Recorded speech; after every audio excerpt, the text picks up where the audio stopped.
मेरे सभी सम्मानित मदरसा आधुनिकीकरण शिक्षक साथियों को मेरा नमस्कार। मैं पंकज मिश्रा, मदरसा आधुनिक शिक्षक। दोस्तों, जैसा कि आप जानते हैं कि मदरसा आधुनिकीकरण शिक्षकों की समस्या इस समय काफ़ी गंभीर विषय बना हुआ है। उसके समाधान के लिए लगातार प्रयास किए जा रहे हैं, वो प्रयास अभी सफल नहीं हो पाया है। लगातार कोशिश जारी है और एक ना एक दिन हम लोगों को कामयाबी मिलेगी। दोस्तों, षड्यंत्र कितना भी रचा जाए, सबसे बड़ी बात तो यह है कि सारे षड्यंत्रों का जो जाल बीना जाता है, समय रहते उसकी जानकारी हो जाती है, इसलिए उस पर कुछ ना कुछ संज्ञान हो जाता है और उसमें कुछ सुधार होने लगता है। दोस्तों, आप जानते हैं इस समय मदरसा आधुनिकीकरण शिक्षकों की हालात, उनकी दुर्दशा और जिल्लत भरी जिंदगी जीने को मजबूर अगर वो हुए हैं तो उसमें जिम्मेदार वर्तमान सरकार और हमारे संगठन के कुछ पदाधिकारी, जिनके वजह से आज मदरसा आधुनिकीकरण शिक्षकों की ये स्थिति बनी हुई है। दोस्तों, इतना सब कुछ होने के बावजूद भी अभी भी जितने भी संगठन है, किसी एक संगठन की मैं बात नहीं कर रहा हूं, जितने भी आधुनिकीकरण शिक्षकों के संगठन बने हुए हैं, आज भी वो राजनीति करने से बाज नहीं आ रहे। सोच रहे हैं कि अगर सारी बातों की जानकारी इनको हो जाएगी तो कहीं ये नेता ना बन जाए, इसलिए एक दूसरे का टांग खींचने में लगे रहते हैं और यही होता आया है। और स्थिति बद से बदतर हो गई, फिर भी वही होता आ रहा है। मेरे दोस्त, हमारे काबिल दोस्त, एक बहुत पहले जब किसी संगठन का जन्म नहीं हुआ था, उस संगठन चलाने वाले मुस्लिम रजा साहब, उमेर तारिक साहब, सोनू साहब और अकबर अली साहब, ये चार लोग दिल्ली गए हुए हैं और श्री कपिल सिब्बल जी के असिस्टेंट से उनकी मुलाकात भी हुई है और उन्होंने कुछ कागजात दिए हैं और कुछ कागजात अभी देना बाकी है। दोस्तों, आप लोग दुआ करें कि जल्दी कामयाबी मिले। उस टीम का हिस्सा मैं भी था, मैं नहीं जा पाया, किसी कारणवश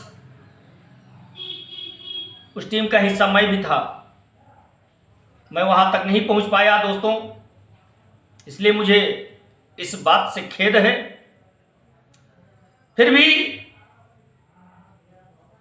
हर उस व्यक्ति का मैं समर्थन करूंगा जो ईमानदारी के साथ मदरसा आधुनिकीकरण शिक्षकों की समस्याओं के समाधान के लिए अपना सब कुछ न्यौछावर कर रहे हैं। मैं न तो किसी का पर्सनल विरोधी हूं और ना मैं किसी का पर्सनल समर्थक। मैं उसका समर्थन कर रहा हूं जो आधुनिकीकरण शिक्षकों की समस्याओं के समाधान के लिए प्रयास कर रहा हूं। मैं उसका समर्थन कभी नहीं कर सकता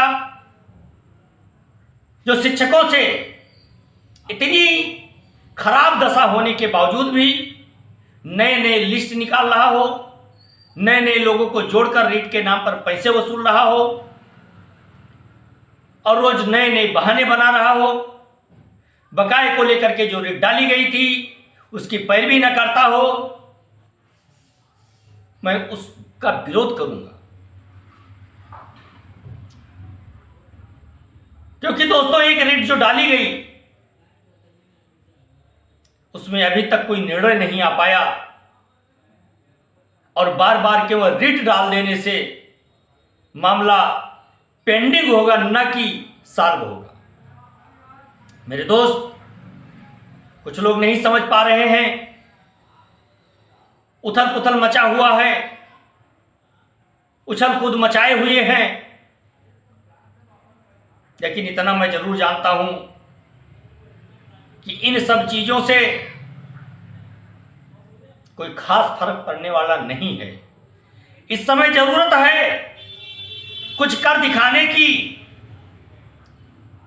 क्योंकि इस समय जो हो रहा है, जो रिपोर्ट तैयार की जा रही है, वो रिपोर्ट अगर बन गई और मुख्यमंत्री जी का हस्ताक्षर उस पर हो गया तो फिर आप मारे मारे फिरोगे, आपकी सुनने वाला कोई नहीं रहेगा दोस्तों। और यही जाल बिछाया गया है आपको पीछे ढकेलने के लिए। जब तक सुप्रीम कोर्ट में फैसला आएगा, हाई कोर्ट में फैसला आएगा, तब तक सारे नियम और कानून चेंज हो गए होंगे दोस्तों। इसलिए आज जरूरत है आधुनिकीकरण शिक्षकों के वजूद को बचाने की। उस पर ध्यान किसी का नहीं जा रहा है। बस एक चीज पे ध्यान है, लूट घसोट कितना कर लिया जाए, कितनी लूट घसोट मचा ली जाए। उनका मकसद केवल पैसा कमाना है। क्योंकि आज के कुछ दिन पहले उनके पैंट में मोहरी फटी होती थी, आज आलीशान बंगले में रहते हैं, ज्वेलरी की दुकानें चल रही हैं, अच्छी खासी प्रॉपर्टी बन चुकी है। कहीं ऐसा तो नहीं कि छांगुर बाबा की तरह ये भी छुपा रुस्तम निकल जाए? हो भी सकता है दोस्तों। इस पर ध्यान देने की आवश्यकता है। और अभी भी ठगारी जारी है, अभी भी ठगारी करने में कोई कसर नहीं छोड़ रहे हैं। क्योंकि अभी ताजा मामला हमारे बलरामपुर में आया है। एक छांगुर बाबा हैं जो कभी पत्थर बेचा करते थे, जो अंगूठियों में लगता है नग, और आज 350 करोड़ का उनका बंगला बुलडोजर लगा के गिराया गया है। क्योंकि समाज में उन्होंने बहुत जहर घोला है और उनका मकसद दो ही था कि समाज को कैसे कलंकित किया जाए। वो चीजें उन्होंने करने में कोई कसर नहीं छोड़ी और विदेशी फंडिंग का भी पता चला। सारी जांचें हो रही हैं और आज वो जेल में हैं। उनको लोग पीर समझते थे, उनके यहां बड़े बड़े लोग आते थे। दोस्तों ठीक इसी प्रकार से हमारे पड़ोसी जिले बहराइच के नानपारा के एक संगठन के मुखिया, बहुत चंद दिनों में उन्होंने बहुत लंबी कामयाबी भी हासिल की है।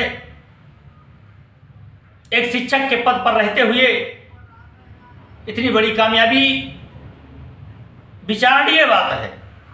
मैं आरोप नहीं लगा रहा हूं किसी के ऊपर, लेकिन इन मदरसा आधुनिकीकरण शिक्षकों का जब दिल जलेगा तो उनको पेट पर पत्थर रख करके और ये सब सारी बातें बोलनी पड़ेंगी। दोस्तों आपको मैं बताना चाहता हूं कि कम से कम 6 महीने हो गए, अभी डेट नहीं लग पाई है। शिक्षक परेशान हैं, उनको लूटने के लिए रोज रोज नए नए बहाने ढूंढे जा रहे हैं, नए नए रास्ते अपनाए जा रहे हैं, रीट डाल दे रहे हैं। उसके बाद उसकी पैरवी नहीं हो पा रही है। केवल यही खेल होता आया है अभी तक। और मेरे भाई आप लोग जितना जल्दी समझ जाएं उतना अच्छा है। मैं परमानेंट वीडियो तो नहीं बनाना चाह रहा था, लेकिन अधिकतर लोगों की मांग थी कि आप वीडियो बनाते रहें, कम से कम सूचनाएं तो मिलती हैं हम लोगों को। दोस्तों इसलिए मैं वीडियो संदेश बना रहा हूं। नहीं आपने देखा होगा अभी बीच में हमारा वीडियो संदेश बिल्कुल नहीं आ रहा था, लेकिन मेरे दोस्त एक चीज ध्यान रखना, सताए हुए लोगों को कभी सताना नहीं चाहिए। क्योंकि उनकी जब आह लगती है तो अच्छे अच्छे महल झोपड़ियों में बदल जाते हैं। ऊपर वाले के कहर से डरना चाहिए। और मेरे दोस्त एक चीज आपको और बताएं कि इस समय अल्पसंख्यक विभाग के जितने भी पदाधिकारी हैं, मुझे नहीं लगता है कि आधुनिकीकरण शिक्षकों को पसंद करते होंगे। अगर वो पसंद करते तो आधुनिकीकरण शिक्षकों की बात करते। उर्दू अरबी पढ़ाने वाले शिक्षकों को आधुनिकीकरण विषय की ट्रेनिंग देने की बात नहीं करते, क्योंकि ऑलरेडी आपके पास आधुनिकीकरण शिक्षक हैं, तो आपको दूसरों को ट्रेनिंग देने की क्या आवश्यकता है। जिन शिक्षकों का ट्रेनिंग नहीं हुआ आधुनिकीकरण शिक्षकों का, उनका ट्रेनिंग कराया जाए और उनको मदरसों में सम्मिलित किया जाए, उनका समायोजन किया जाए, जिससे समाज की मुख्यधारा से कोसों दूर बच्चों को समाज की मुख्यधारा से जोड़ा जा सके और देश के विकास में उनका प्रतिभाग हो सके। इसलिए मैं माननीय योगी आदित्यनाथ जी से ये मांग करता हूं इस वीडियो संदेश के माध्यम से कि आधुनिकीकरण शिक्षकों के बारे में जल्द से जल्द फैसला किया जाए और इन शिक्षकों को समायोजित किया जाए, किसी भी स्कीम में समायोजित किया जाए, क्योंकि अधिकारियों के द्वारा रूट ही चेंज कर दिया गया है। आधुनिकीकरण शिक्षक की बात नहीं की जा रही है, केवल आधुनिकीकरण शिक्षा की बात की जा रही है। तो बिना शिक्षक के शिक्षा नहीं दी जा सकती है। इसलिए इनमें घोटाला होने का बहुत बड़ा चांस है और इसमें नए लोगों को अगर भर्ती किया जाएगा तो अधिकारी, कर्मचारी और मदरसा प्रबंधक मिलकर के बंदर बाट करेंगे। इसलिए उचित यही होगा कि जो पुराने शिक्षक बैठे हुए हैं, जिनको केंद्र सरकार ने कहीं का नहीं छोड़ा है, उनको आप शिक्षा मित्र की ही तर्ज पर अगर रखा जाए तो भी शिक्षक संतुष्ट हैं, लेकिन आप इनके ऊपर विशेष ध्यान दें और इनको कहीं समायोजित करें। आज के लिए बस इतना ही। नमस्कार, जय हिंद, जय भारत, भारत माता की जय।